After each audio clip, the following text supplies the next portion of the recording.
The forum has been active in looking at issues surrounding cybersecurity and cybercrime for several years. We're lucky to have today Andrzej Kudelski to walk you through a visual demonstration of what cyber vulnerability looks like and what it might look like going forward when we get into things like the Internet of Things. What is happening in the cyberspace has some commonality with what we see in diseases. This visual is just to show you what has happened with Ebola in 2014 and to see that there was also some cyber attack happening in the same period. On the map you see some of this green, very localized, showing in April 2014 the situation with Ebola. To control it, it has necessitated many different actions, including some limitation in terms of possibility of traveling. But it's exactly the same thing in the cyberspace. So if you take the same region and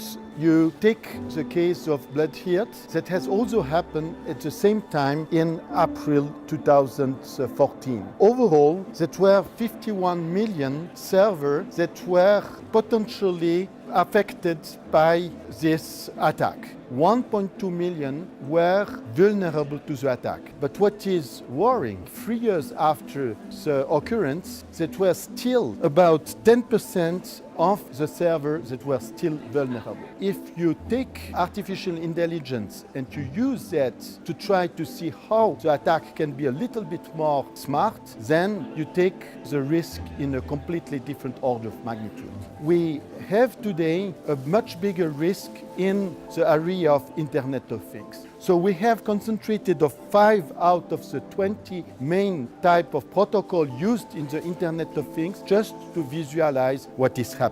And what we have found that at the end of 2017, there were 141,000 that were vulnerable. If you take the same rule for example, airlines, the question is not to know if an airline will have no issue. If you have one fatal accident, that is already something that is bad. That more you have interconnectivity with Internet of Things, more you have interest and opportunity for the pirate to do something. And don't forget, most of pirates are or financially motivated, but also some politically motivated hackers that can then get something that is extremely problematic. Risks that we may see going forward are not going down, so there is a real need to have a concentrated and concerted response to such type of risk. And to address that, it is requiring few elements. First element is a better collaboration between private companies, but also collaboration that is very active between private sector, public sector, and academic sector. It cannot